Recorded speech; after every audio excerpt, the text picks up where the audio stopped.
Sekolah Menengah Kejuruan Ampel Gading.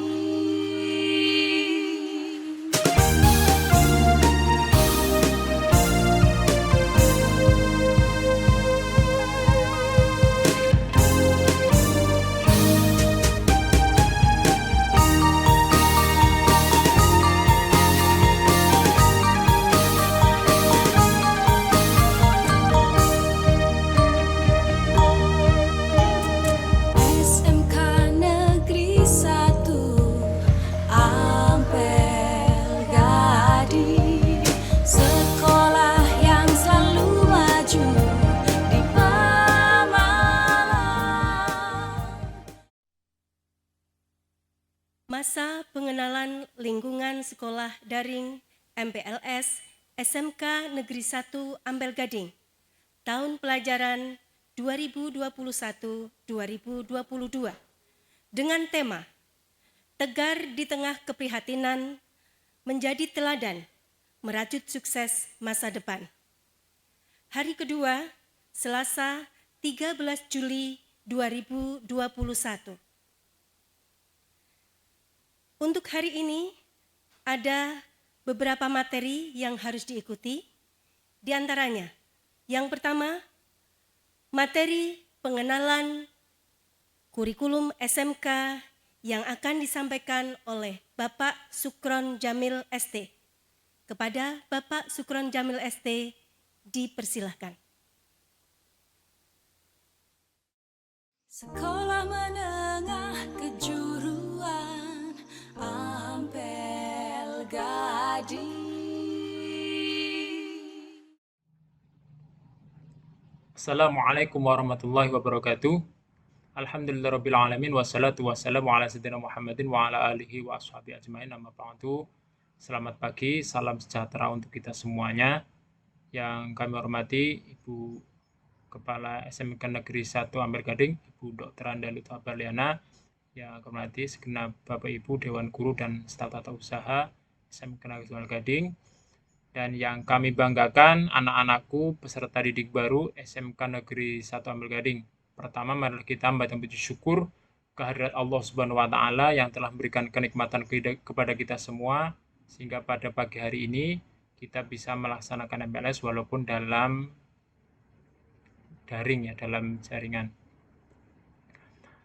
Salam dan salam semoga taat para badan junjungan besar Muhammad Sallallahu Alaihi Wasallam. Anak-anakku yang kami banggakan, perkenalkan, nama saya Sukron Jamil ST, guru SMK Negeri 1 Ampel Gading. Pada kesempatan kali ini saya akan menyampaikan materi tentang kurikulum SMK Negeri 1 Ampel Gading. Bagaimana sih kurikulum di SMK Negeri 1 Ampel Gading? Sebelum kita membahas kurikulum, perlu saya sampaikan bahwa tujuan pendidikan nasional adalah pendidikan diselenggarakan agar setiap individu dapat menjadi manusia yang beriman dan bertakwa kepada Tuhan Yang Maha Esa, berakhlak mulia, sehat, berilmu, cakap, kreatif, mandiri, dan menjadi warga negara yang demokratis serta bertanggung jawab. Kemudian, dari tujuan pendidikan nasional ini, dengan falsafah pendidikan menurut Ki Hajar Dewantara yang telah mengkonstruksi visi dan pendidikan di Indonesia, yang penting untuk dijadikan acuan sistem pendidikan nasional, di breakdown menjadi profil pelajar Pancasila. Profil pelajar Pancasila ini memiliki 6 dimensi. Yang pertama adalah beriman, bertakwa kepada Tuhan Yang Maha Esa, dan berakhlak mulia. Kemudian berkebinekaan global. Yang ketiga adalah bergotong royong. Yang keempat mandiri. Yang dimensi yang kelima bernalar kritis. Kemudian yang terakhir adalah kreatif.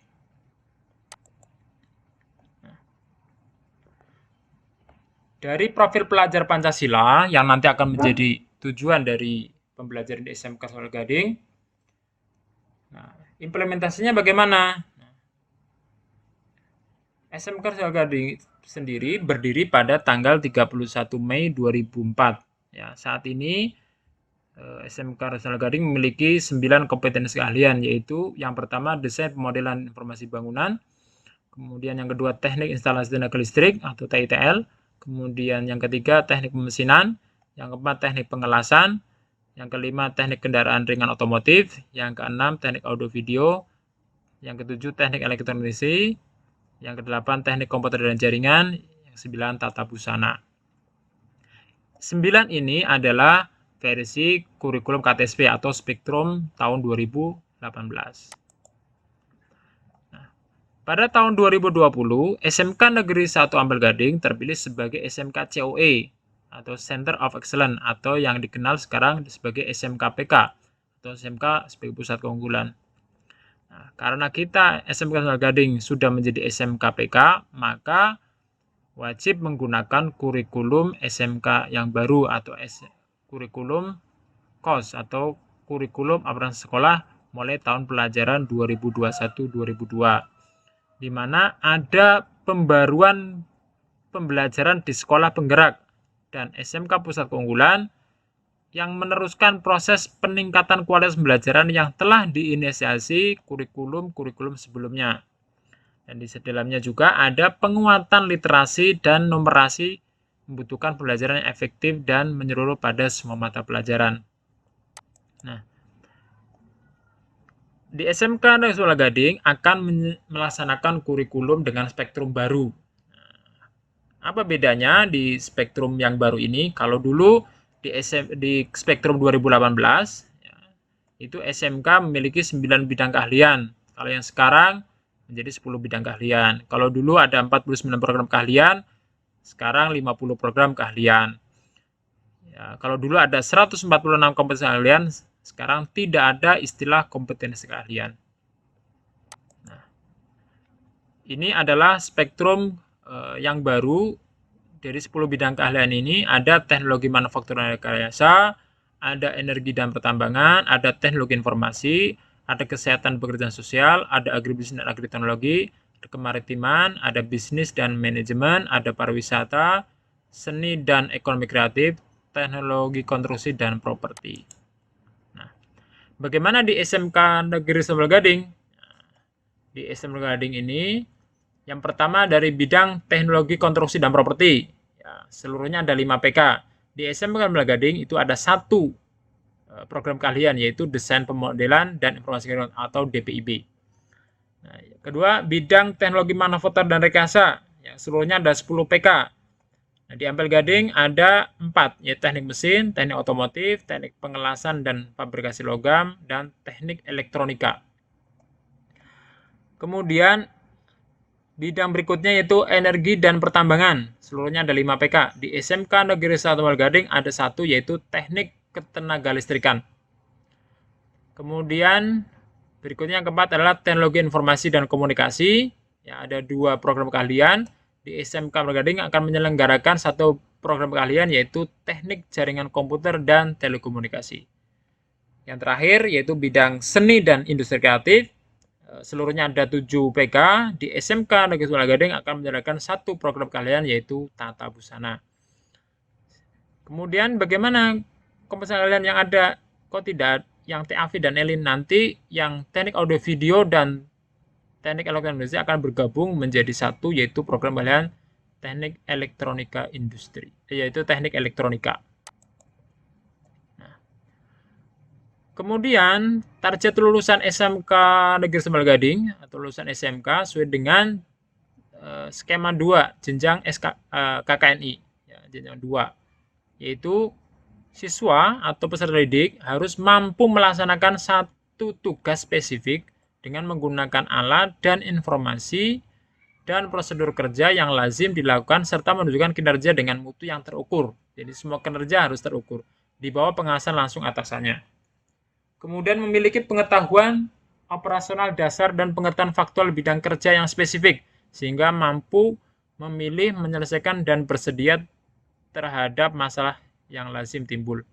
Kemudian bertanggung jawab pada pekerjaan sendiri dan dapat dipertanggungjawab membimbing orang lain. Ini sesuai dengan kerangka kualitas pendidikan nasional Indonesia.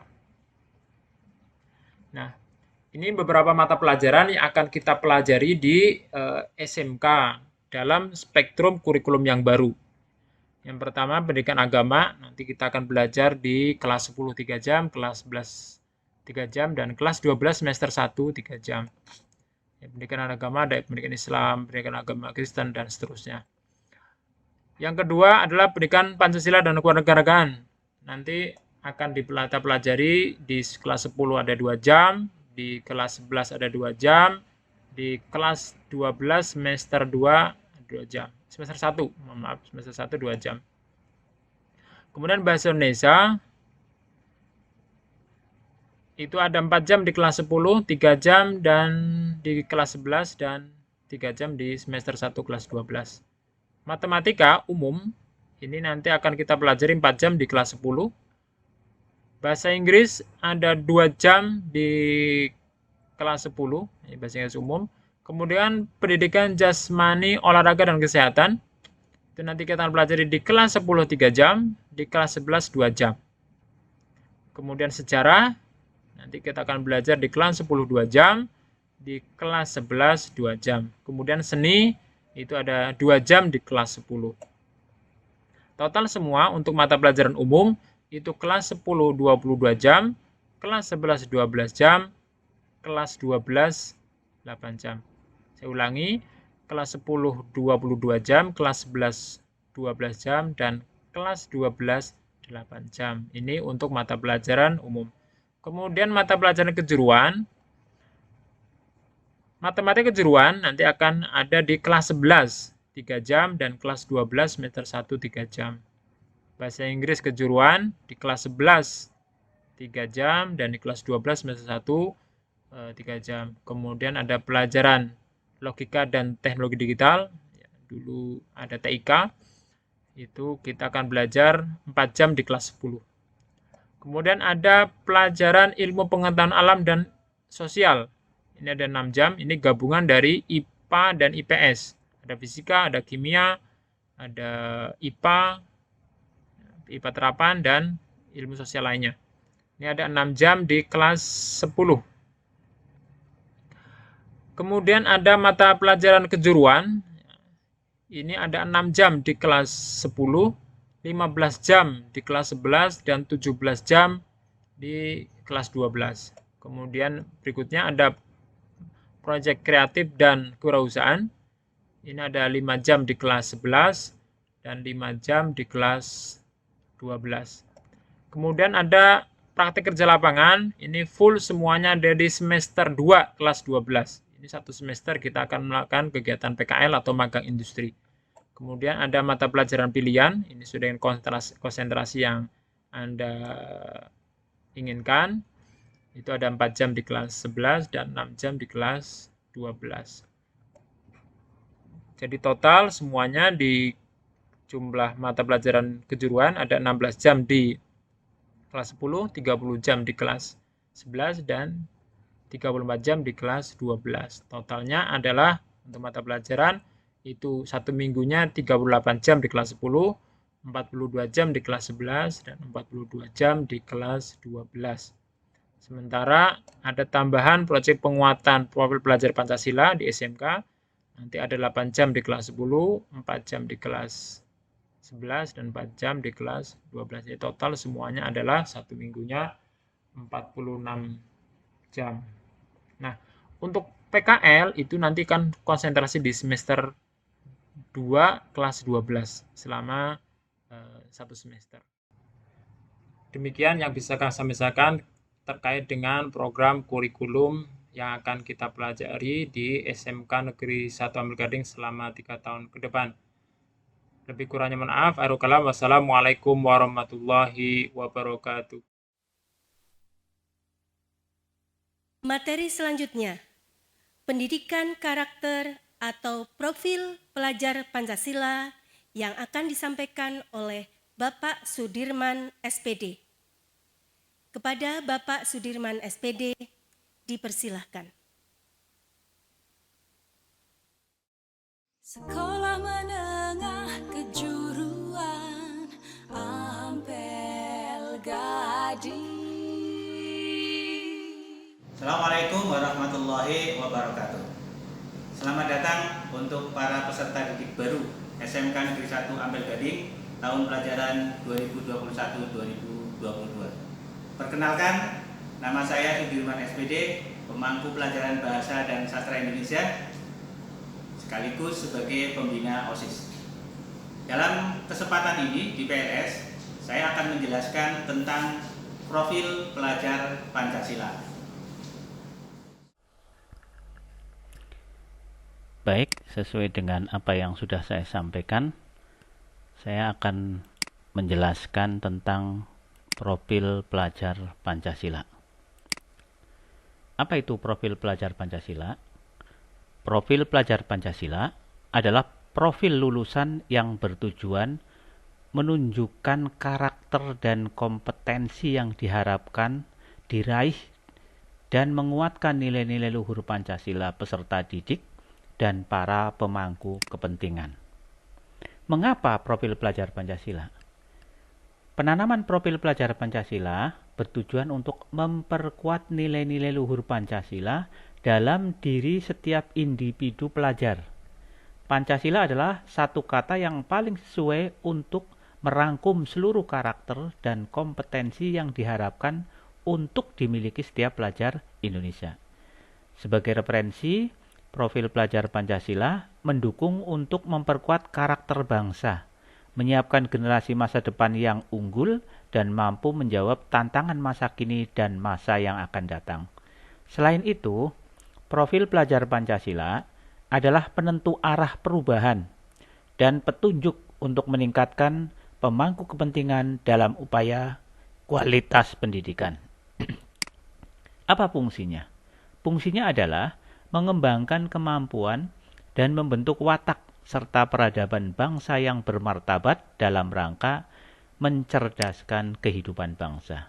Tujuannya untuk mengembangkan potensi peserta didik agar menjadi manusia yang beriman dan bertakwa kepada Tuhan Yang Maha Esa, berakhlak mulia, sehat, berilmu, cakap, kreatif, mandiri, dan menjadi warga negara yang demokratis serta bertanggung jawab. Seperti apa profil pelajar Pancasila? Profil pelajar Pancasila kemudian dirumuskan menjadi pelajar Indonesia, merupakan pelajar sepanjang hayat yang memiliki kompetensi global dan berperilaku sesuai nilai-nilai Pancasila. Pernyataan ini memuat 3 kata kunci. Yang pertama, pelajar sepanjang hayat, yang kedua kompetensi global, dan yang ketiga pengamalan nilai-nilai Pancasila. Dengan mengacu pada hal tersebut, maka disusunlah dimensi-dimensi profil pelajar Pancasila, yaitu yang pertama beriman, bertakwa kepada Tuhan Yang Maha Esa dan berakhlak mulia, kemudian yang kedua berkebinekaan global, yang ketiga mandiri, yang keempat bergotong royong, yang kelima bernalar kritis, dan yang 6 kreatif. Mari kita perdalam maksud dan pengertian tadi.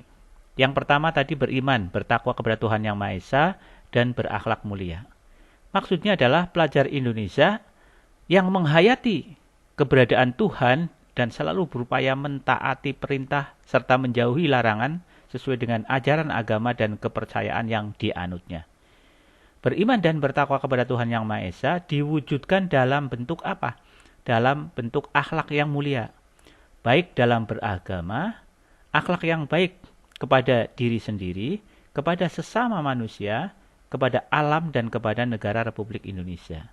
Jadi perwujudan beriman, bertakwa kepada Tuhan Yang Maha Esa dan berakhlak mulia adalah seperti ini, berakhlak mulianya. Yang kedua, berkebinekaan global. Pelajar Indonesia yang berkebinekaan global memiliki identitas diri yang matang, mampu menunjukkan dirinya sebagai representasi budaya luhur bangsanya, sekaligus memiliki wawasan serta keterbukaan tentang eksistensi ragam budaya daerah, nasional dan global. Pelajar Indonesia memiliki sikap menghormati keberagaman dan toleransi terhadap perbedaan.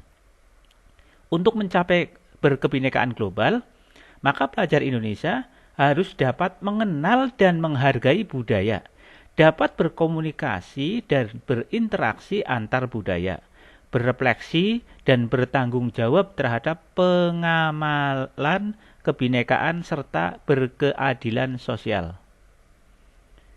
Yang ketiga, mandiri.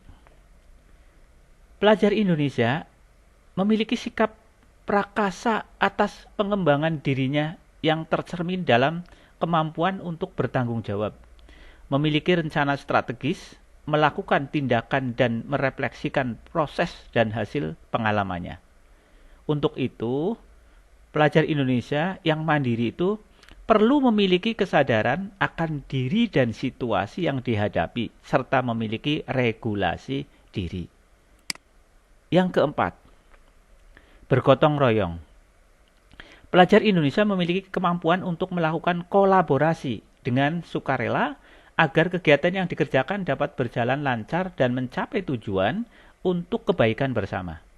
Para pelajar selalu berusaha melihat kekuatan-kekuatan yang dimiliki setiap orang di sekitarnya yang dapat memberi manfaat bersama, mencegah terjadinya konflik, dan tidak memaksakan kehendak pada orang lain. Hal-hal yang harus dilakukan pelajar Indonesia untuk mewujudkan gotong royong ini adalah melakukan kolaborasi, memiliki kepedulian yang tinggi, dan berbagi dengan sesama. Lalu yang kelima, bernalar kritis. Apa itu? Pelajar Indonesia yang bernalar kritis berpikir secara objektif, sistematik, dan saintifik dengan mempertimbangkan berbagai aspek berdasarkan data dan fakta yang mendukung, sehingga dapat membuat keputusan yang tepat dan berkontribusi memecahkan masalah dalam kehidupan, serta terbuka dengan penemuan baru. Untuk bernalar kritis, pelajar Indonesia perlu memperoleh dan memproses informasi serta gagasan dengan baik, lalu menganalisa dan mengevaluasinya, kemudian merefleksikan pemikiran dan proses berpikirnya. Yang keenam, kreatif. Pelajar Indonesia mampu memodifikasi dan menghasilkan sesuatu yang orisinal, bermakna, bermanfaat, berdampak dalam bentuk gagasan, tindakan, dan karya nyata secara proaktif dan independen untuk menemukan cara-cara lain dan berbeda untuk bisa berinovasi. Pelajar Indonesia yang kreatif adalah pelajar yang apa? Yang bisa menghasilkan gagasan, yang karya dan tindakan yang orisinil, yang memiliki keluasan berpikir dalam mencari alternatif solusi permasalahannya. Inilah 6 ciri pelajar Pancasila. Gunanya untuk apa? Profil pelajar Pancasila. Profil pelajar Pancasila merupakan upaya menerjemahkan tujuan dan visi pendidikan ke dalam format yang lebih mudah dipahami oleh seluruh pemangku kepentingan pendidikan. Rumusan profil pelajar Pancasila dibuat dengan tujuan sebagai kompas bagi pendidik dan pelajar Indonesia. Segala pembelajaran, program, dan kegiatan satuan pendidikan bertujuan akhir ke profil pelajar Pancasila. Sebagai penutup, gambarannya sebagai berikut. Pelajar Indonesia adalah pelajar yang memiliki profil pelajar Pancasila yang terdiri dari 6 hal yang tadi sudah saya sebutkan. Demikian, semoga bermanfaat.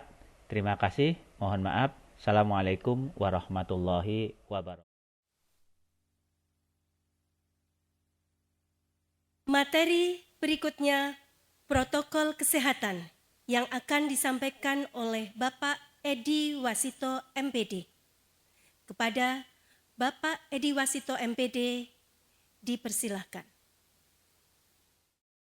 Sekolah Menengah Kejuruan Ampel Gading. Assalamualaikum warahmatullahi wabarakatuh. Terima kasih. Bismillahirrahmanirrahim.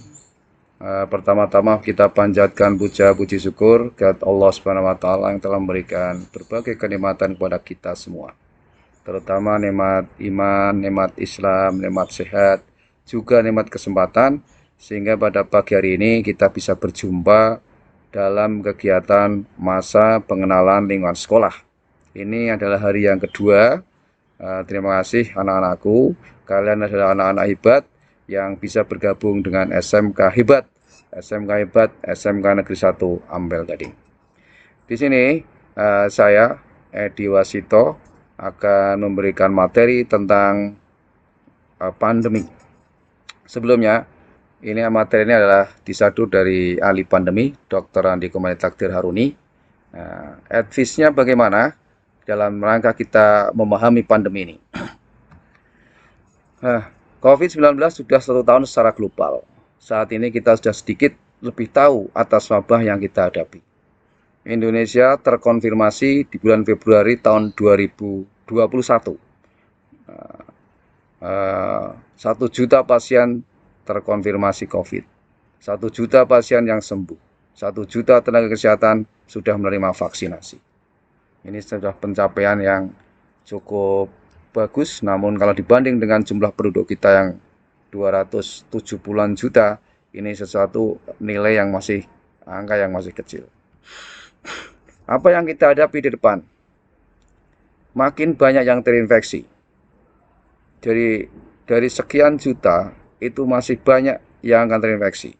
Banyaknya OTG, orang yang sudah terinfeksi namun dia tidak menunjukkan gejala. Tetapi OTG ini bisa menularkan kepada yang lain.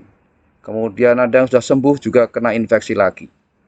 Banyak juga yang menjalani isolasi mandiri.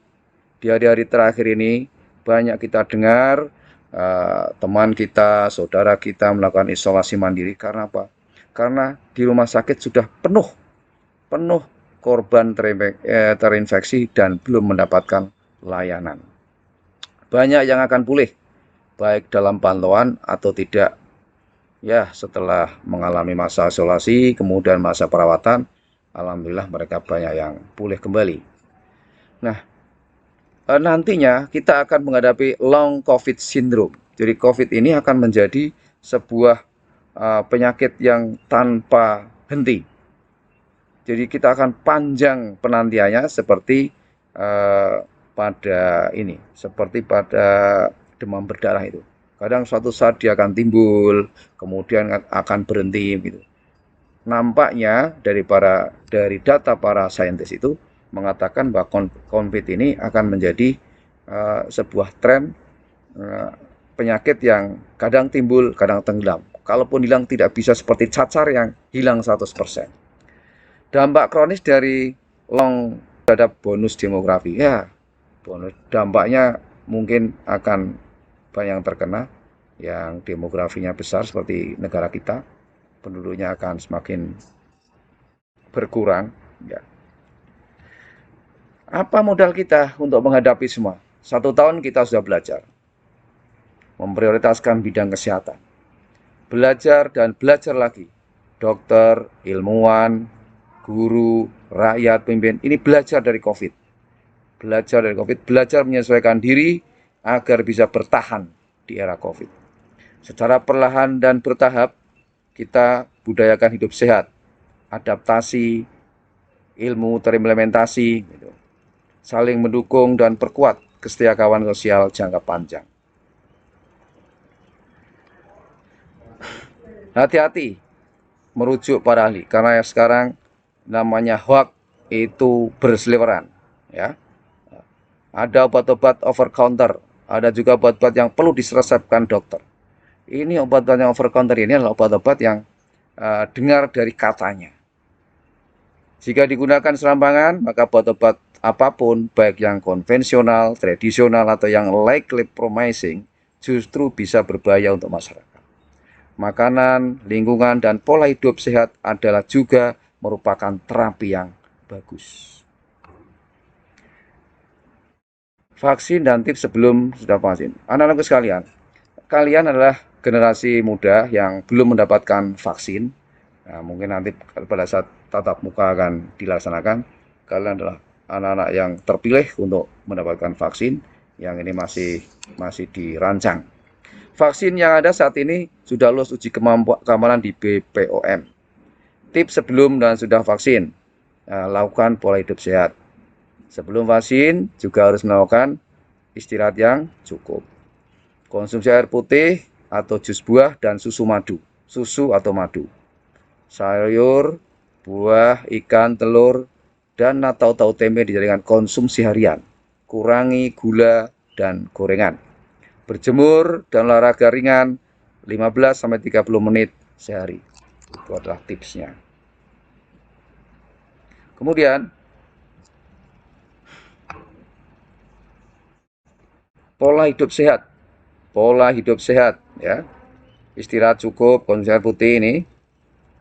Sayur buah ya, kurangi gorengan, berjemur ya, 3M begitu. Ventilasi udara yang baik, jadikan budaya yang sehat, suplementasi dengan vitamin, mineral. Berikut akan saya berikan gambaran tentang pemahaman.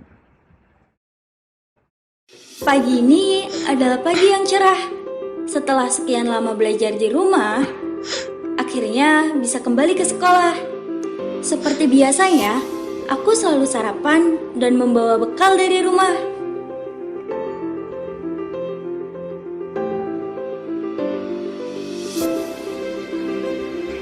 Sekolah kali ini benar-benar berbeda. Sekolah new normal namanya. Kini, aku tidak lagi menaiki kendaraan umum untuk sampai ke sekolah. Pagi ini adalah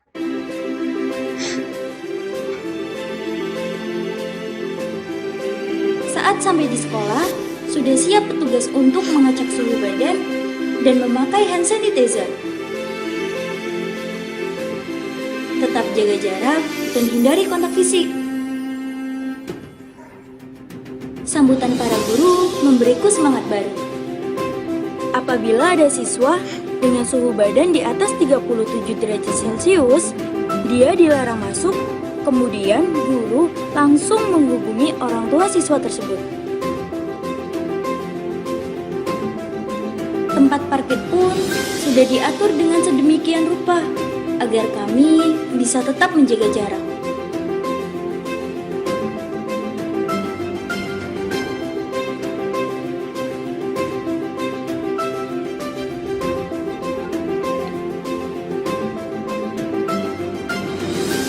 Di depan kelas juga sudah tersedia wastafel untuk cuci tangan.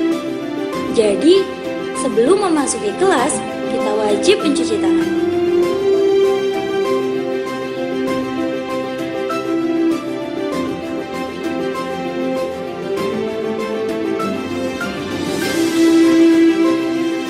Suasana kelas kali ini pun berbeda.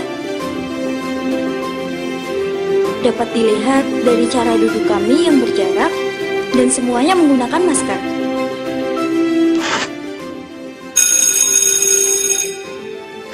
Jam istirahat pun telah tiba. Untuk tetap menjaga kesehatan, aku dan teman-temanku memilih untuk membawa bekal dari rumah.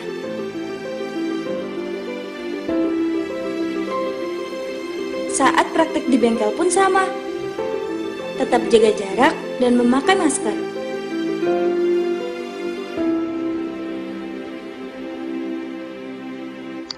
Ketika hendak sholat, kita membawa peralatan sholat masing-masing.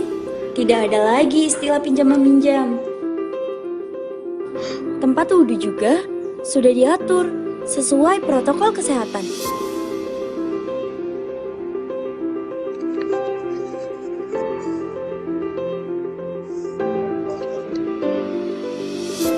Saat sholat pun tetap menjaga jarak dan memakai masker.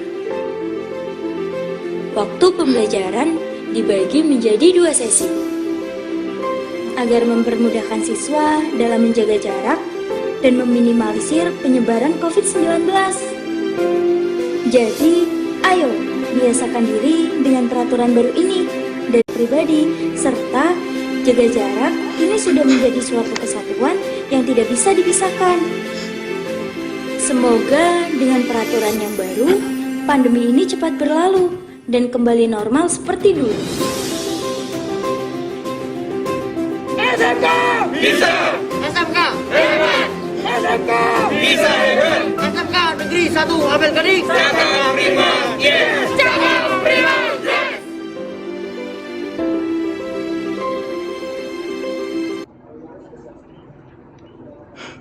Terima kasih. Nah, itulah beberapa tayangan yang untuk mengawali kegiatan ini. Berikutnya akan saya buka juga tentang beberapa data tentang edukasi pada perubahan perilaku. Ya. Nah, ini. Kita bisa lihat bahwa ini ya, data statistik tentang kenaikan jumlah yang terinfeksi oleh COVID ini. Kemudian ini data per wilayah, DKI yang tertinggi, Jawa Timur, kemudian Jawa Tengah. Yang paling kecil ini, ya. Kemudian prinsip kebijakan pendidikan di masa pandemi COVID-19. 1. Kesehatan dan keselamatan pendidik, tenaga kependidikan, keluarga, dan masyarakat merupakan prioritas utama dalam menetapkan kebijakan pembelajaran. Kedua, tumbuh kembang peserta didik dan kondisi psikososial juga menjadi pertimbangan dalam pemenuhan layanan pendidikan selama masa pandemi. Pembelajaran tatap muka di sekolah diperbolehkan untuk zona hijau dan zona kuning. Ada beberapa revisi RSKB-nya. Untuk daerah yang zona oranye dan merah tetap dilarang. Kita di Pemalang masih zona merah dan kita masih dilarang. Kemudian penentuan zonasi, data zonasi dilakukan per kabupaten. Ini tingkatnya per kabupaten, bukan provinsi. Untuk pulau-pulau kecil kita nggak usah baca, bukan domain kita ya. Yang keenam, walaupun zona hijau dan kuning, sekolah tidak dapat melakukan pembelajaran tatap muka tanpa persetujuan Pemda atau Kanwil dan kepala sekolah. Ya, kepala sekolah tentu saja dengan persetujuan orang tua mestinya. Yang ketujuh, protokol kesehatan secara umum yang harus dipatuhi selama pandemi COVID-19. Perlindungan kesehatan individu, menggunakan masker, mencuci tangan, mengkonsumsi gizi berimbang, menjaga daya tahan tubuh, istirahat cukup, olahraga, bergembira, kelola stres dengan baik, kendalikan penyakit, penyerta atau komorbid. Menjaga jarak, hindari kerumunan. Perilaku minimal wajib setiap individu. Ini adalah perilaku wajib minimal setiap individu. Pelindungan kesehatan masyarakat, mencegah sosialisasi media, screening, pengaturan tempat, dan sarana etika. Ini adalah pencegahan. Dengan melakukan sosialisasi, kemudian kampanye di media, screening, melakukan wawancara, mendeteksi titik kritis kelompok beresiko. Titik kritis itu yang bisa kita lihat dari suhu badan. Nanti merespon, bila ada yang positif COVID, lakukan pelacakan kontak, testing, tracing, testing, treatment, lokalisir daerah terkontaminasi, berikan disinfektan. Kerangka program edukasi perubahan perilaku. Goalnya adalah peserta didik, pendidik, dan tenaga pendidikan disiplin menggunakan masker, menjaga jarak, hindari kerumunan, mencuci tangan dengan sabun untuk mencegah dan mengendalikan penyebaran COVID. Sasarannya adalah seluruh peserta didik dan tenaga pendidikan. Seluruh satuan pendidikan patuh menerapkan protokol kesehatan. Pemerintah daerah mampu mengendalikan pendidikan dalam menerapkan protokol kesehatan. Strateginya membangun kesadaran 3M, meningkatkan kapasitas teknis pelayanan, kemudian dukungan kelembagaan, anggaran, dan regulasi.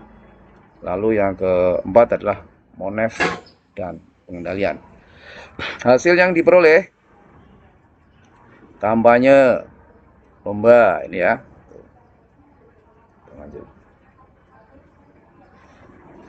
Sasaran edukasi perubahan perilaku ini kepada satuan pendidikan, domainnya adalah siswa, kemudian guru, ini di siswa ini peserta didik, kemudian nanti keluarga peserta didik.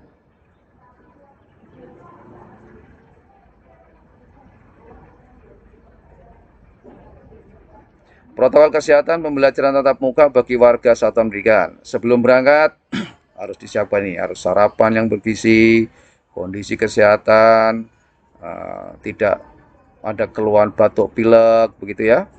Menggunakan masker, membawa hand sanitizer, Pemakanan beserta alat tadi sudah dipaparkan dalam video singkat tadi. Selama perjalanan menerapkan 3M. Hindari menyentuh permukaan benda, wajah, menerapkan etika bersin sebelum masuk gerbang. Nah, ini tadi sudah dipraktekkan semua dalam video tadi. Ini penjelasannya. Ya.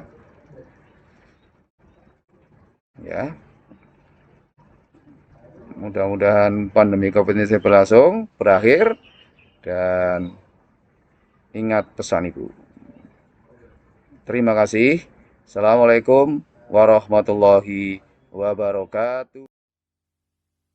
Materi selanjutnya, narkoba dan dampaknya, yang akan disampaikan oleh Bapak Dr. Andes Ridwan Sururi. Kepada Bapak Dr. Andes Ridwan Sururi, dipersilahkan. Sekolah Menengah Kejuruan Ampel Gading. Assalamualaikum warahmatullahi wabarakatuh. Alhamdulillahirabbil alamin. Wa bihi nasta'inu ala umurid dunya waddin. La haula wala quwata illa billah, amma ba'du. Yang kami hormati Ibu Kepala Sekolah SMK Negeri 1 Ampel Gading, Ibu Dr. Anda Lutfah Barliana MPD. Yang kami hormati Bapak Ibu Guru serta staf tata usaha SMK Negeri 1 Ampel Gading. Yang saya banggakan, calon siswa SMK Negeri 1 Ampel Gading tahun pelajaran 2021-2022. Marilah kita panjatkan puji syukur kehadirat Allah Subhanahu wa Ta'ala yang telah melimpahkan rahmat dan hidayah pada kita semua, sehingga kita semua dapat melaksanakan kegiatan MPLS dengan baik. Berikutnya, rahmat serta salam kami panjatkan pada tujuan kita Nabi Agung Muhammad Sallallahu Alaihi Wasallam. Mudah-mudahan kita semua di yaumul akhir mendapatkan syafaat dari beliau. Anak-anakku, calon siswa baru SMK Ampel Gading yang berbahagia, dalam kesempatan ini kami memperkenalkan diri. Nama Dr. Andes Ridwan Sururi, tugas sehari-hari sebagai guru bimbingan konseling. Dalam kesempatan memberikan materi MPLS ini, kami akan memberikan suatu materi, yaitu narkoba atau narkotika dan obat-obatan. Narkotika dan obat-obatan pengertiannya adalah zat atau obat baik yang bersifat alamiah, sintetis maupun semi sintetis yang menimbulkan efek penurunan kesadaran, halusinasi serta daya rangsang. Obat-obatan tersebut dapat menimbulkan kecanduan jika pemakainya berlebihan. Pemanfaatan dari zat-zat itu adalah sebagai obat penghilang nyeri. Sedangkan jenis-jenis narkoba, menurut Undang-Undang Narkoba, jenisnya dibagi menjadi 3 macam berdasarkan pola risiko ketergantungan. Yang pertama, narkoba golongan 1 seperti ganja, opium, dan tanaman koka sangat berbahaya jika dikonsumsi karena berisiko tinggi menimbulkan efek kecanduan. Golongan 2, narkoba jenis ini bisa digunakan untuk pengobatan asal dengan resep dokter yang jelas. Terdapat 85 jenis narkoba Yang masuk dalam golongan ini salah satunya yaitu morfin dan alfaprodin. Golongan 2 juga berpotensi tinggi menimbulkan ketergantungan. Golongan 3, jenis yang terakhir yakni narkoba golongan 3 ini memiliki efek ketergantungan yang cukup ringan dan sering dimanfaatkan untuk terapi. Sedangkan bahaya dan dampak narkoba mudah mendapatkan bahan berbahaya tersebut membuat penggunanya semakin meningkat. Tak kenal jenis kelamin dan usia. Semua orang berisiko mengalami kecanduan jika sudah mencicipi zat berbahaya ini. Ada banyak bahaya narkoba yang hidup dan kesehatan. Di antaranya adalah dehidrasi. Penyalahgunaan zat tersebut bisa menyebabkan keseimbangan elektrolit berkurang akibat badan kekurangan cairan. Jika efek ini terus terjadi, tubuh akan kejang-kejang, muncul halusinasi, perilaku lebih agresif, dan rasa sesak pada bagian dada. Jangka panjang dari dampak tersebut dapat menyebabkan kerusakan pada otak. Bahaya yang kedua, halusinasi. Halusinasi menjadi salah satu efek yang sering dialami oleh pengguna narkoba seperti ganja. Tidak hanya itu saja, dalam dosis berlebihan juga bisa menyebabkan muntah, mual, rasa takut yang berlebihan, serta gangguan kecemasan apabila pemakainya berlangsung lama. Bisa mengakibat dampak yang lebih buruk seperti gangguan mental, depresi, serta kecemasan terus-menerus. Yang ketiga, menurunnya tingkat kesadaran. Pemakai yang menggunakan obat-obatan tersebut dalam dosis yang berlebih, efeknya justru membuat tubuh terlalu rileks sehingga kesadaran berkurang drastis. Beberapa kasus si pemakai tidur terus dan tidak bangun-bangun.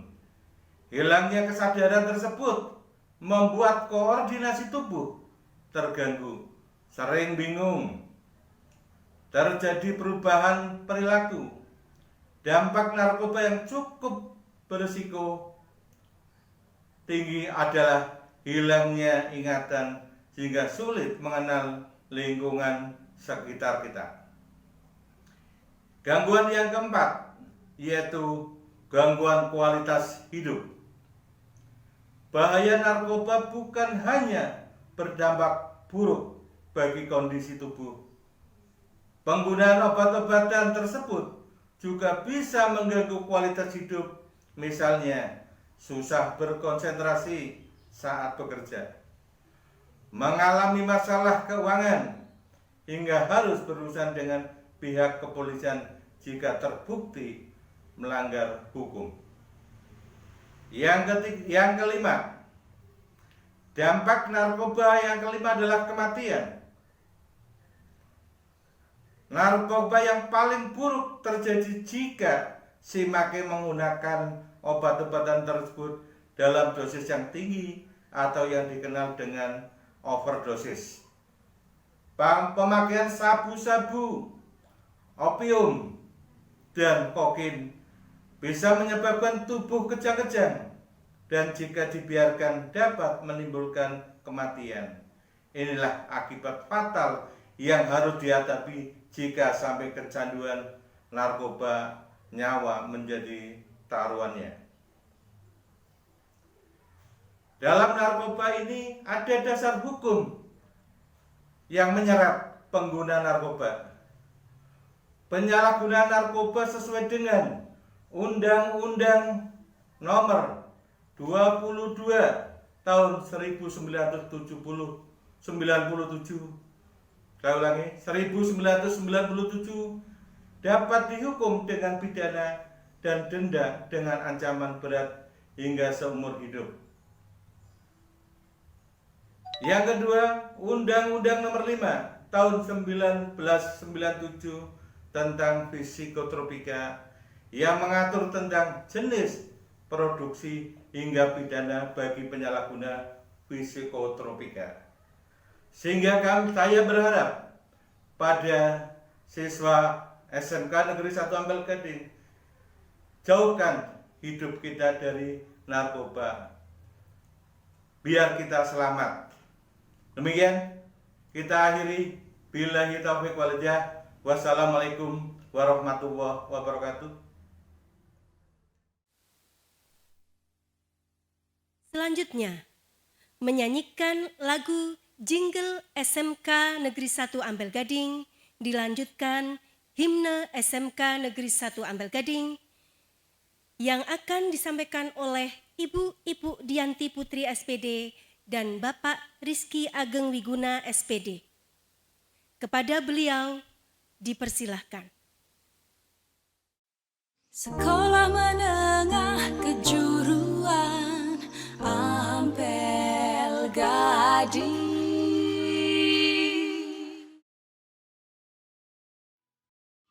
Assalamualaikum warahmatullahi wabarakatuh. Salam budaya, salam sejahtera bagi kita semua. Berjumpa kembali dengan saya tentunya. Dan di hari ini, hari kedua MPLS, masa pengenalan lingkungan sekolah secara daring SMK Negeri 1 Ampel Gading tahun pelajaran 2021-2022 yang akan kita pelajari bersama setelah kemarin kita sudah memperdengarkan lagu Mars SMK Negeri 1 Ampel Gading. Hari ini akan kalian dengarkan lagu himne. Lagu ini juga lagu yang SMK Negeri 1 Ampel Gading punya, yang kita punya, ada lagu Mars, ada lagu himne. Itu satu pasang ya, satu pasang. Kalau ada Mars, di situ ada himne. Mars itu mengiringi orang baris berbaris, nyanyinya tegas seperti yang kemarin saya jelaskan. Sedangkan lagu himne itu bertolak belakang dengan lagu Mars, di mana kalian menyanyikannya harus hening, harus hikmat. Seolah-olah kalau ada yang orang dengar itu merinding mendengarkan kalian nyanyi lagu himne ini. Ya, lagu Mars itu biasanya dinyanyikan 2 kali. Kalau lagu himne itu cukup 1 kali. Ya. Bagaimana lagunya? Di sini juga saya sudah menyiapkan partiturnya, nanti juga akan kami tampilkan di slide pada video. Ini ada himne SMK diciptakan oleh saya sendiri, dibantu oleh Pak Rizky Ageng Wiguna, dan musiknya juga oleh beliau tentunya. Ya. Nah, nanti bisa kalian lihat, syairnya juga bisa kalian pelajari di sana sambil mendengarkan, sambil bernyanyi, diputar, berulang-ulang seperti itu ya. Nah, bagaimana lagunya? Setelah ini akan kalian dengarkan musiknya yang buat Pak Rizky, lagunya, suaranya, suara saya. Seperti apa suara saya? Yuk kita dengarkan bersama-sama. Mari.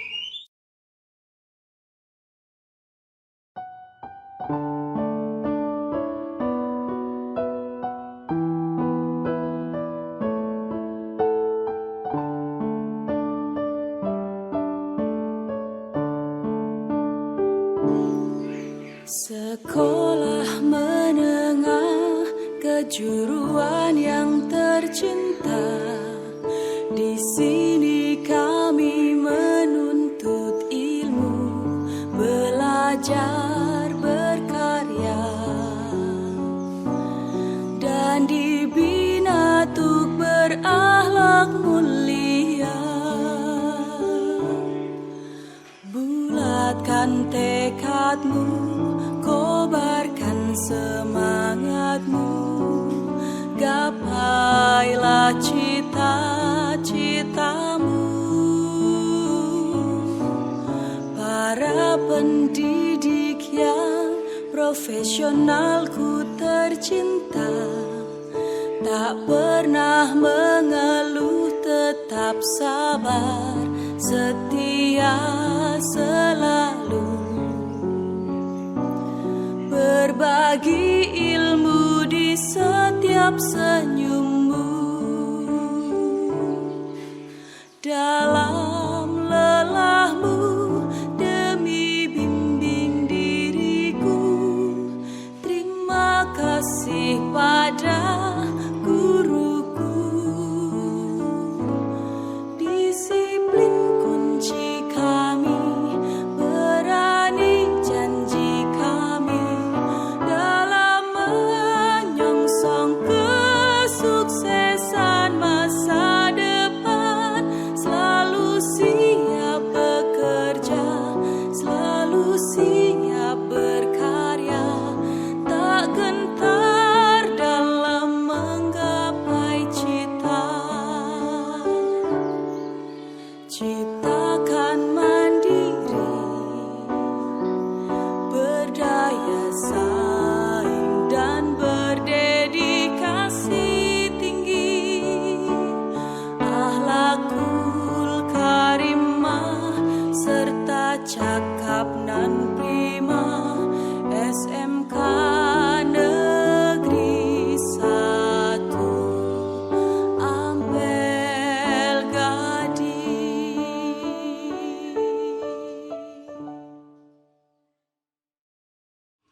Akhlakul karimah serta cakap nan prima, SMK Negeri 1 Ampel Gading. Ya, begitu kira-kira lagunya himne SMK Negeri 1 Ampel Gading. Selamat mempelajari, dipelajari, jangan lupa didengarkan, dipelajari ya, disimak. Dan nanti kalian akan mencoba di dalam kelas ketemu saya dengan Pak Rizky atau dengan Bu Eko. Kalian akan dicoba untuk menyanyikan lagu Mars ataupun himne, karena dua lagu itu harus kalian bisa ya. Selamat mempelajari, selamat melaksanakan aktivitas berikutnya, mengikuti kegiatan MPLS berikutnya, dan sampai jumpa esok hari dengan lagu penutup Vokasi Berjaya yang luar biasa tegasnya, lagunya semangat sekali. Mars himne jadi tugas ya, jadi PR di rumah, silakan dipelajari. Selamat mempelajari lagunya. Assalamualaikum warahmatullahi wabarakatuh. Materi selanjutnya, pendidikan anti korupsi yang akan disampaikan oleh Bapak Dr. Andes Ali Aminuddin. Kepada Bapak Dr. Andes Ali Aminuddin, dipersilahkan. Sekolah Menengah Kejuruan Ampel Gading. Bismillahirrahmanirrahim. Assalamualaikum warahmatullahi wabarakatuh. Kenalkan dulu, nama saya adalah Ali Aminuddin, pengampu mata pelajaran PPKN di SMK Negeri 1 Ampel Gading. Alamat saya adalah Kalirandu, Petarukan, Pemalang. Saya di sini diberi tugas untuk memberikan materi MPLS, yaitu pendidikan anti korupsi.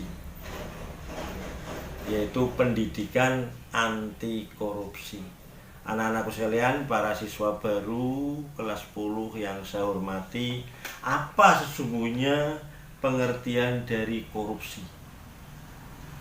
Korupsi secara etimologi berasal dari bahasa Latin yang bernama corrumpere atau corruptio atau corruptus. Secara terminologi, korupsi artinya menerima uang, sogok, menyelewengkan uang atau barang milik perusahaan atau negara, atau menerima uang dengan menggunakan jabatan untuk kepentingan pribadi. Tetapi kalau pengertian korupsi yang secara umum adalah tindakan penyalahgunaan kekuasaan untuk kepentingan pribadi yang dapat merugikan orang lain ataupun menghancurkan negara. Orang yang melakukan korupsi disebut dengan koruptor. Ya. disebut dengan koruptor. Ada beberapa pendapat para ahli di sini menurut David M. Chalmers bahwa tindakan korupsi adalah dianggap manipulasi tentang keputusan mengenai keuangan yang membahayakan ekonomi. Financial manipulation and decision injuries to the economy are often deliberate corruption. Ini menurut David M. Chalmers. Menurut pendapat yang lain saya kira sama. Teori perilaku korupsi menurut Robert Merton menyatakan bahwa korupsi merupakan satu perilaku manusia yang diakibatkan oleh tekanan sosial sehingga menyebabkan pelanggaran norma-norma. Norma-norma itu adalah pelanggaran aturan-aturan. Jadi beberapa teori termasuk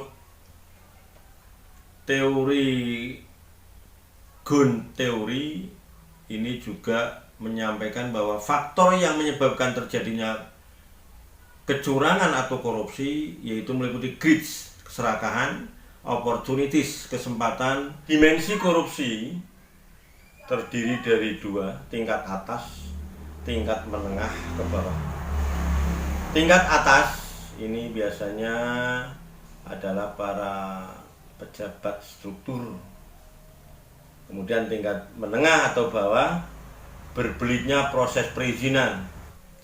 Faktor penyebab korupsi, faktor-faktor penyebab korupsi. Yang pertama adalah faktor internal. Faktor internal itu ada dua aspek, yaitu aspek perilaku individu, dua aspek sosial. Aspek perilaku individu sifat tamak manusia, moral yang kurang kuat menghadapi godaan, gaya hidup konsumtif, tidak mau, malas bekerja keras, ya, ini. Kemudian dua aspek sosial. Kemudian faktor eksternal adalah satu, sikap masyarakat terhadap korupsi, aspek ekonomi, aspek politik, dan 4 aspek organisasi. Dampak korupsi pada tatanan ekonomi mikro ini yang pertama, satu, menurunnya kualitas taraf hidup rakyat. Yang kedua, sulitnya masyarakat memperoleh pendapatan ekonomi. Yang ketiga, meningginya pola pengeluaran masyarakat. Yang keempat, tingkat kesehatan masyarakat semakin buruk. Yang kelima, menurunnya kinerja sektor produksi, distribusi, dan industri. Dampak korupsi pada tatanan perekonomian makro ini ada 5. Yang pertama, merosotnya pertumbuhan ekonomi nasional. Yang kedua, semakin tinggi tingkat inflasi. Yang ketiga, semakin rendahnya kinerja investasi nasional. Yang keempat, nilai tukar mata uang rupiah kadang naik turun. Yang kelima, semakin rendahnya kinerja perbankan nasional. Hambatan penanganan korupsi, yang pertama ada hambatan struktural, yang kedua ada hambatan kultural, yang ketiga ada hambatan instrumental, yang keempat ada hambatan manajemen. Hambatan struktural bersumber dari praktek-praktek penyelenggara negara dan pemerintahan. Hambatan kultural bersumber dari kebiasaan negatif yang berkembang di masyarakat. Hambatan instrumental bersumber dari kurangnya instrumen pendukung dalam bentuk peraturan perundang-undangan. Dan hambatan manajemen adalah bersumber dari diabaikannya prinsip-prinsip manajemen yang baik. Ini salah satu hambatannya. 4 akar halangan besar pemberantasan korupsi. Yang pertama adalah opportunity. Opportunity itu terkait dengan sistem yang memberi lubang terjadinya korupsi, memberikan kesempatan untuk melakukan korupsi. Yang kedua, sistem. Saat sistem pengawasan tidak ketat, orang akan mudah memanipulasi angka dan berlaku curang. Yang ketiga, need. Sikap mental yang tidak pernah merasa cukup dan selalu memiliki kebutuhan yang tak pernah usai. Dan yang keempat, eksposes berkaitan dengan hukuman pada pelaku korupsi yang rendah. Pemberantasan korupsi ini terdiri dari penindakan dan pencegahan. Dan pendidikan anti korupsi ada semua tindakan yang melawan, memberantas, menentang, dan mencegah korupsi. Pendidikan anti korupsi adalah upaya memberikan pemahaman dan penanaman nilai-nilai kepada peserta didik agar berperilaku anti korupsi. Nah, ini desain pendidikan anti korupsi sebagai bagian dari pendidikan karakter. Yang pertama adalah agama, Pancasila, dan Undang-Undang Dasar, serta Undang-Undang Nomor 20 Tahun 2003 tentang Sistem Pendidikan Nasional. Yang kedua, teori pendidikan psikologi, nilai sosial dan budaya. Yang ketiga adalah pengalaman terbaik, best practice, dan praktek nyata. Kemudian, proses pembudayaan dan pemberdayaan ini adalah satuan pendidikan, ini penting, keluarga, masyarakat, sehingga perilaku berkarakter, perilaku anti korupsi ini akan terwujud dan didukung oleh perangkat pendukung. Yang pertama adalah kebijakan, pedoman, sumber daya, lingkungan, sarana prasarana, kebersamaan, komitmen, serta pemangku kepentingan. Ini penting sekali. Sedangkan pentingnya pendidikan anti korupsi bagi pelajar dan mahasiswa adalah memahami, mengetahui tentang korupsi dan upaya pemberantasannya. Menerapkan nilai-nilai anti korupsi dalam dirinya. Ini akan dapat dicapai melalui pendidikan. Sehingga pendidikan anti korupsi ini penting. Pendekatannya apa yang dipakai? Yaitu pendekatan hukum yang pertama. Yang kedua adalah pendekatan bisnis. Yang ketiga adalah pendekatan pasar. Pendekatan hukum apa, Pak? Yaitu hukum, aturan, aparat penegak hukum. Kemudian pendekatan bisnis apa? Kompetisi yang sehat. Lalu pendekatan pasar apa? Menciptakan kompetisi pasar, jasa, sehingga semua berlomba-lomba menunjukkan kinerja baik, tidak korup, supaya dipilih pelayannya. Ini akan terwujud apabila 3 pendekatan ini tercapai. Nah, dengan seperti itu, pendidikan anti korupsi ini sangat penting bagi para siswa. Tujuannya apa? Membangun karakter anti korupsi. Mencegah orang untuk tidak berkorupsi, mencegah diri sendiri untuk tidak korupsi, mampu mengenali dan memahami korupsi. Tantangannya apa? Nah, tantangannya bagaimana agar guru sebagai fasilitator, kemudian materi, metode afektif, psikomotorik, dan mengukur karakter ini adalah apa? Keaktifan di kelas, mengerjakan tugas dengan baik, ujian akhir dengan jujur, ini mengukur karakter. Ya. Nah, ini mengukur karakter. Lanjut. Nilai-nilai anti korupsi di sini pertama kejujuran, 2 kepedulian, 3 kemandirian, 4 kedisiplinan, 5 tanggung jawab, 6 kerja keras, 7 kesederhanaan, 8 keberanian, dan 9 adalah keadilan. Jujur, contohnya apa? Berbicara sesuai dengan fakta. Disiplin, punya komitmen yang tinggi. Tanggung jawab, mampu menyelesaikan pekerjaan dengan tugas-tugas secara tuntas. Kerja keras, menuntaskan suatu pekerjaan dengan hasil yang terbaik. Sederhana, berpenampilan apa adanya. Mandiri, bekerja tanpa mengandalkan bantuan orang lain. Adil, selalu menghargai perbedaan. Berani, berarti berani jujur, peduli, menjaga diri dan lingkungannya agar tetap konsisten dengan aturan yang berlaku. Ini adalah untuk mencegahnya. Prinsip-prinsip anti korupsi: akuntabilitas, punya tanggung jawab, transparansi, keterbukaan, kewajaran, kebijakan, dan ada kontrol kebijakan. Ini sangat penting. akuntabilitas, punya tanggung jawab, transparansi terbuka, lalu kewajaran adalah ditujukan untuk mencegah terjadinya manipulasi, lalu kebijakan adalah mengatur agar kebijakan ini tidak merugikan masyarakat, lalu kontrol kebijakan adalah memberikan satu kontrol, betul-betul kebijakan ini dibuat efektif dan mengeliminasi semua bentuk korupsi. Nah ini, wes,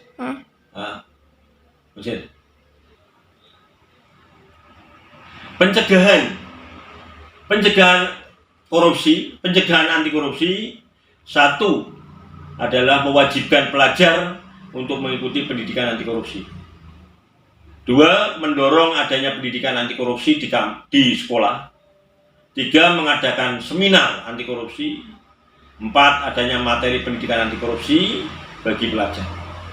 Kemudian melakukan kampanye ujian bersih, pembuatan media, propaganda, contoh baliho, spanduk, pembuatan media online untuk mengkampanyekan ujian yang bersih, menanamkan nilai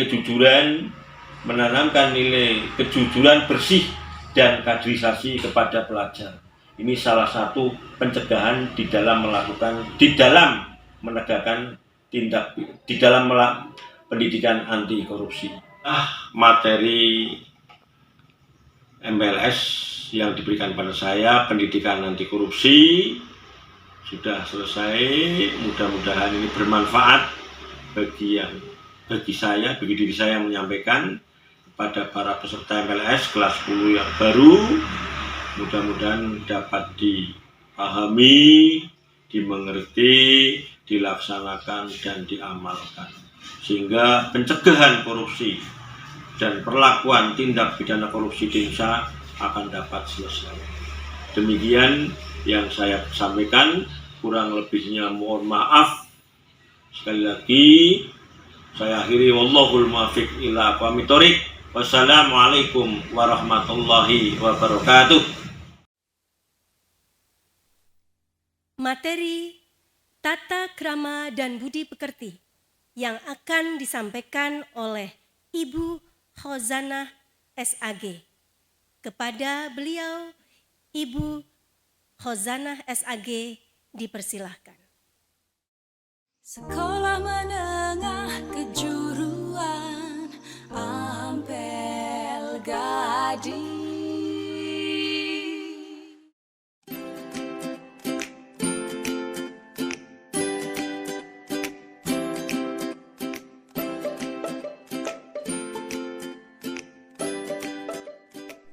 Bismillahirrahmanirrahim. Assalamualaikum warahmatullahi wabarakatuh.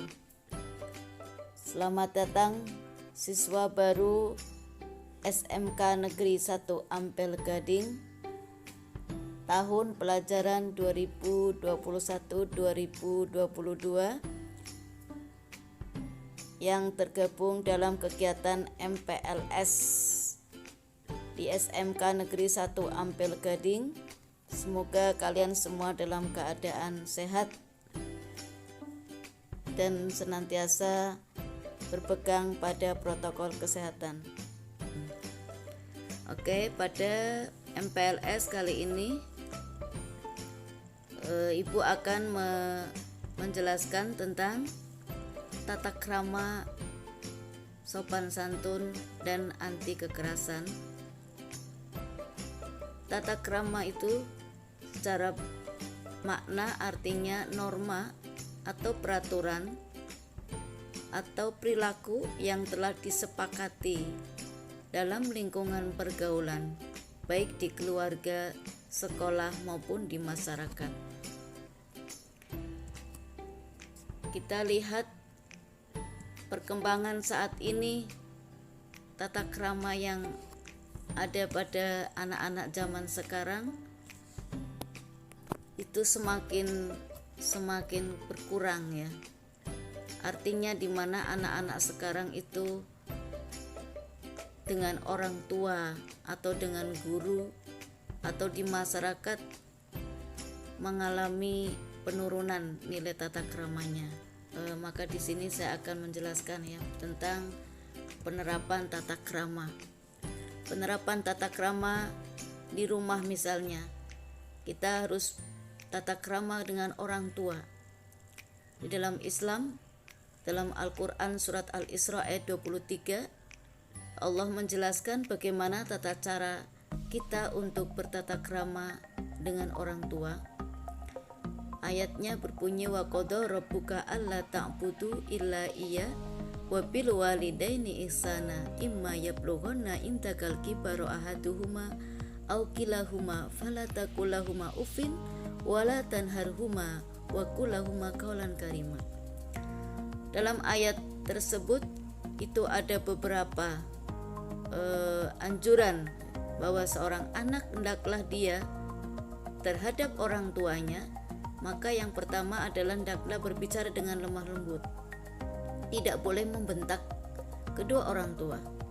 Ini berbicara dengan lemah lembut. Jangan sampai anak itu kasar kepada kedua orang tuanya, apalagi sampai membentak. Nah, ini perlu kalian terapkan di keluarga kalian ya, pada orang tua kalian. Maka berbicaralah yang lemah lembut kepada keduanya. Kemudian yang kedua, tata krama menurut ayat tersebut yaitu patuh kepada perintah orang tua. Wala tanharhuma, jangan kamu melanggar perintahnya selama perintah orang tua itu menyuruh kepada kebaikan. Kemudian dengarkan nasihat-nasihatnya. Kemudian mendoakan kedua orang tuanya. Doakan terus kedua orang tua kalian ya. Itu bentuk tata krama anak terhadap orang tua. Kemudian tata krama di lingkungan sekolah ya. Tata krama di lingkungan sekolah ini mencakup ketika berpapasan dengan guru ya. Hendaklah siswa itu menegur atau menyapa ya, mengucapkan salam kepada Bapak Ibu guru yang kalian jumpai. Tidak hanya Bapak Ibu guru yang mengajar kalian saja ya. Biasanya anak-anak itu mau tegur sapa hanya dengan gurunya atau guru yang mengajarnya saja.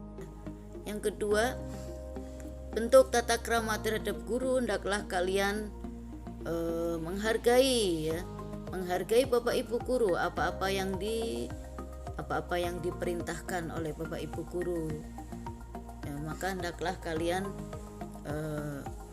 laksanakan dengan penuh tanggung jawab ya, tugas-tugas dari Bapak Ibu guru ya, itu hendaklah kalian penuh tanggung jawab untuk menjalankannya. Itu termasuk tata krama di lingkungan sekolah ya. Termasuk ketika pembelajaran luring misalnya, maka hendaklah kalian datang jangan sampai terlambat ya, datang ke sekolah tidak terlambat. Itu bentuk tata krama siswa di sekolah. Kalau misalnya di daring ya, maka hendaklah kalian tepat waktu ketika mengikuti pembelajaran daring dari Bapak Ibu guru. Termasuk kalian kerjakan tugas-tugas dengan penuh tanggung jawab. Kemudian juga kalian termasuk bentuk tata kramanya yaitu minta izin ya, jika kalian tidak bisa mengikuti pelajaran. Jadi jangan kalian diam saja ya tanpa ada pemberitahuan izin sakit atau misalnya HP-nya tidak punya atau tidak punya kuota atau apa. Hendaklah kalian tuh memberitahu dengan guru yang bersangkutan sehingga ada komunikasi ya, dikomunikasikan dengan cara yang baik ya. Jangan seperti yang sudah-sudah. Kemudian hendaklah siswa itu memaafkan kesalahan guru, bentuk tata krama yang terhadap guru ya.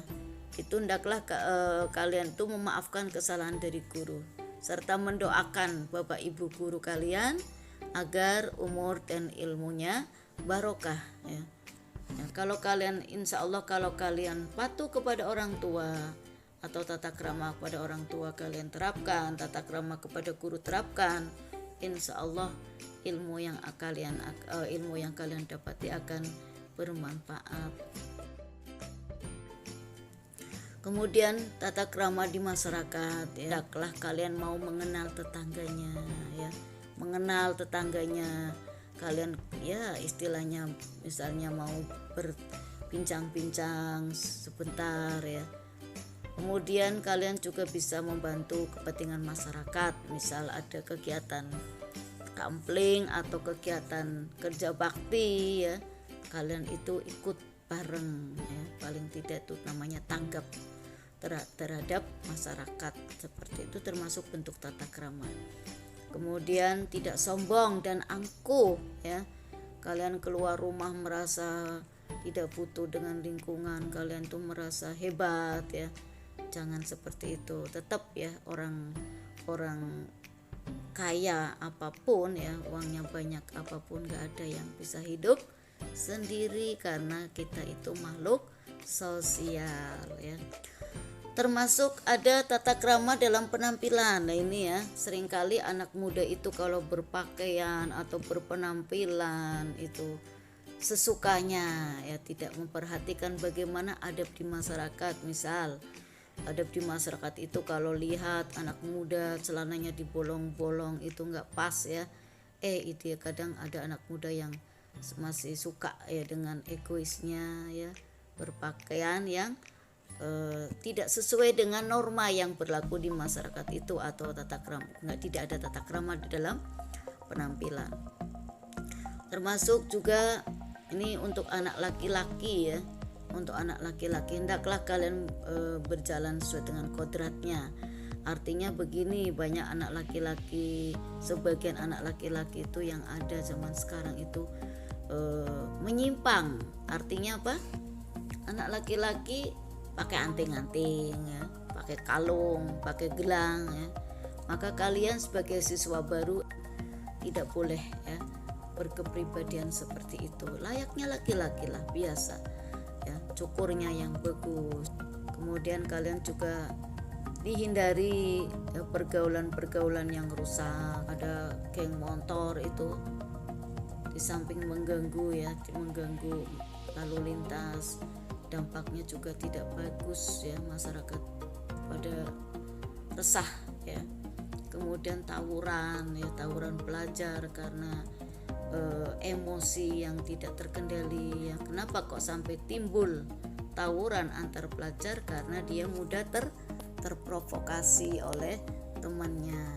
Termasuk anak-anak putri ini ya, juga jangan sampai geng-gengan ya, atau misalnya anak putri suka, maaf ya, misalnya suka nyambi-nyambi di PL atau ya mencari hiburan-hiburan di luar.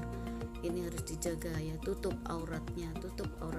Oke, ini pembelajaran tentang pentingnya tata krama ya. Semoga kalian itu bisa menerapkannya dalam kondisi atau dalam situasi di mana saja berada. Demikian, semoga bisa bermanfaat untuk kalian semuanya. Mohon maaf atas segala kekeliruan dari saya. Sekian saja. Assalamualaikum warahmatullahi wabarakatuh.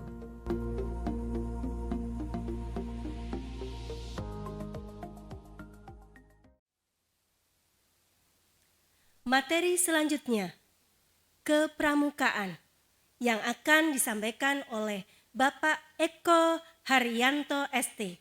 Kepada Bapak Eko Haryanto ST dipersilahkan.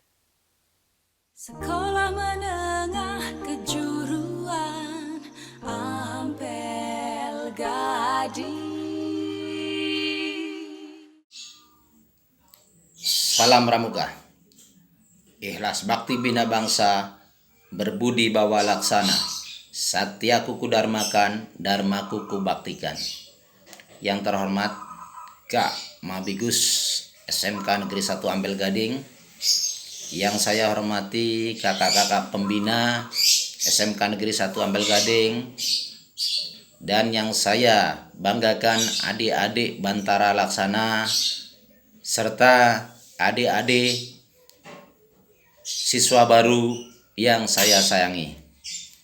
Pertama dan utama, marilah kita selalu panjatkan puja dan puji syukur kehadirat Allah Subhanahu wa Ta'ala, yang mana dengan nikmat-nikmatnya lah kita semua bisa berjumpa dalam keadaan sehat, tak kurang suatu apapun. Salawat serta salam marilah kita juga haturkan kepada junjungan Nabi Agung kita Muhammad SAW. Semoga nanti di hari yaumul qiyamah nanti kita diberi syafaatnya. Amin Allahumma amin. Adik-adikku yang saya banggakan, sekali lagi saya ucapkan selamat datang di gugus depan SMK Negeri 1 Ampel Gading buat adik-adik siswa baru tahun ajaran 2021-2022. Perlu adik-adik ketahui bahwasanya di dalam kegiatan SMK Negeri 1 Ampel Gading ada beberapa ekstrakurikuler yang dilaksanakan di dalam sekolah. Satu di antaranya adalah kepramukaan yang merupakan kegiatan wajib yang harus diikutin oleh adik-adik. Adik-adik yang saya banggakan, dalam kegiatan kepramukaan harus adik pahami bahwasanya kepramukaan itu banyak terkandung nilai-nilai yang dapat kita banggakan, yang dapat kita ambil sebagai pedoman hidup kita. Ada beberapa nilai karakter yang bisa dikembangkan melalui kegiatan pramuka. Di antaranya yaitu religius, kemudian juga jujur, toleransi, disiplin, kerja keras, kreatif, mandiri, demokrasi, dan lain sebagainya. Banyak sekali yang akan adik dapatkan di dalam kepramukaan. Untuk itu adik-adik harus tahu persis bahwasanya dalam mengikuti kegiatan kepramukaan di SMK Negeri 1 Ampel Gading, kita selalu menggunakan satuan terpisah. Dalam arti terpisah itu putra dan putri itu terpisah. Yaitu kita kenal dalam kepramukaan kita, untuk putri kita kenal dengan nama insinyur. Mohon maaf, untuk putri kita kenal dengan nama Dewi Sartika. Kemudian untuk putra kita namakan dengan Insinyur Juanda. Adik-adik yang saya banggakan, dalam kepramukaan nanti awal kita melakukan kegiatan, biasanya kita akan melakukan perkemahan, di mana kita akan melakukan kegiatan yang sering dinamakan dengan penerimaan calon ambalan baru. Ya, sebelum kalian masuk ke dalam kepramukaan di Ampel Gading, tentunya adik-adik harus melakukan kegiatan perkemahan untuk mendapatkan atau pengakuan dari pangkalan kita. Untuk itu harus mengambil bed ambalan. Ya, itu nanti insya Allah kalau kegiatan itu bisa berjalan dengan baik sesuai dengan rencana kita dan situasi juga memungkinkan, tetap kita akan melakukan kegiatan perkemahan. Kalau toh memang tidak melakukan kegiatan tersebut, kita bisa melakukan secara virtual karena kondisi yang tidak memungkinkan. Adik-adik yang saya banggakan, di dalam kepramukaan itu tidak ada istilah senior ataupun junior. Karena dalam kepramukaan itu hanya mengenal kakak dan adik. Kakak dan adik di situ, makanya kita akan saling menghargai dan menghormati. Tidak ada istilah kesenioran. Dan dalam kepramukaan, kegiatan yang kita laksanakan yaitu kegiatan yang menyenangkan. Nah, kita usahakan dalam kegiatan tersebut tidak di dalam ruangan, tapi kita senang-senang, kemudian kegiatan-kegiatan yang mempunyai nilai positif buat kita. Ya. Kemudian adik-adik yang saya banggakan, ada 8 nilai kepramukaan yang akan didapat nantinya Apabila adik-adik betul-betul mengikuti kegiatan kepramukaan tersebut, maka adik-adik akan mendapatkan manfaat yang sangat baik. Satu di antaranya yaitu kerjasama. Dalam kepramukaan kita utamakan kerjasama. Karena dalam kerjasama maka hasil yang akan kita dapat tentunya akan lebih baik. Dan kegiatan yang kita jalankan yang tadinya berat akan menjadi lebih ringan. Kemudian yang kedua yaitu tanggung jawab. Dalam kepramukaan maka akan mendapatkan nilai-nilai yang terkandung di dalamnya yaitu rasa tanggung jawab. Apabila kita dalam melaksanakan kegiatan sudah dikasih tanggung jawab atau diamanahi suatu kegiatan atau tanggung jawab, maka harus dilaksanakan dengan baik, maka akan mendapatkan nilai positif yaitu tanggung jawab. Yang ketiga, dalam kepramukaan juga nantinya akan tertanam nilai keberanian dan kepemimpinan. Karena semua adik-adik atau kakak-kakak diwajibkan untuk berani tampil. Jadi untuk bisa mengoreksi diri kita, mengukur kemampuan kita dalam melaksanakan suatu kegiatan dan juga melaksanakan tanggung jawab yang telah diberikan kepada diri kita. Kemudian yang keempat yaitu adalah kemandirian.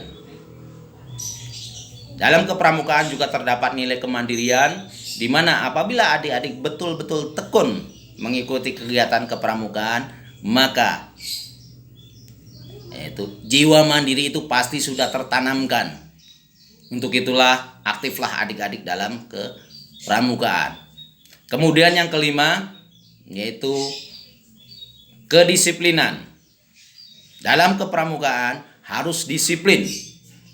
Karena disiplin itulah awal dari kesuksesan. Apabila kita dalam melaksanakan suatu kegiatan kita selalu disiplin, saya yakin adik-adik akan menjadi sukses. Jangan manja, karena istilah memanjakan diri adalah awal dari kegagalan. Yang keenam, keterampilan. Tentunya adik-adik nanti dalam kepramukaan juga diajarkan tentang keterampilan-keterampilan yang akan diajarkan oleh kakak-kakak laksana. Silakan saling bekerja sama dengan baik untuk mendapatkan sesuatu yang belum pernah adik-adik dapatkan di dalam kepramukaan di waktu duduk di SMP. Ya. Kemudian yang ke-7 tentunya dalam nilai kepramukaan terdapat kepedulian. Insya Allah apabila adik-adik nanti betul-betul rajin juga dalam kepramukaan, maka nilai kepedulian akan tertanam di dalam diri adik-adik. Karena dalam kepramukaan itulah saling menghormati, saling menghargai, saling mengerti kondisi orang lain. Insya Allah nilai kepedulian akan tertanam dalam diri adik. Kemudian yang terakhir yaitu cinta alam. Bahwasanya kita sebagai manusia harus mencintai alam. Jangan mencoba untuk menaklukkan alam, karena kita hidup berdampingan dengan makhluk-makhluk yang lain. Untuk itu, dalam kepramukaan juga terdapat nilai-nilai kepramukaan yang akan didapatnya, yaitu diantaranya adalah tadi cinta alam. Untuk itu, selamat datang buat adik-adik di pangkalan baru kalian. Semoga dengan bergabungnya kalian, masuknya ke dalam SMK Negeri 1 Ampel Gading, maka adik-adik akan menjadi lebih tangguh, lebih kuat, lebih disiplin, dan lebih segala-segalanya dalam melaksanakan kegiatan apapun untuk mencapai kesuksesan yang akan adik capai. Untuk itu, sekian saja. Terima kasih. Wassalamualaikum warahmatullahi wabarakatuh. Salam Pramuka.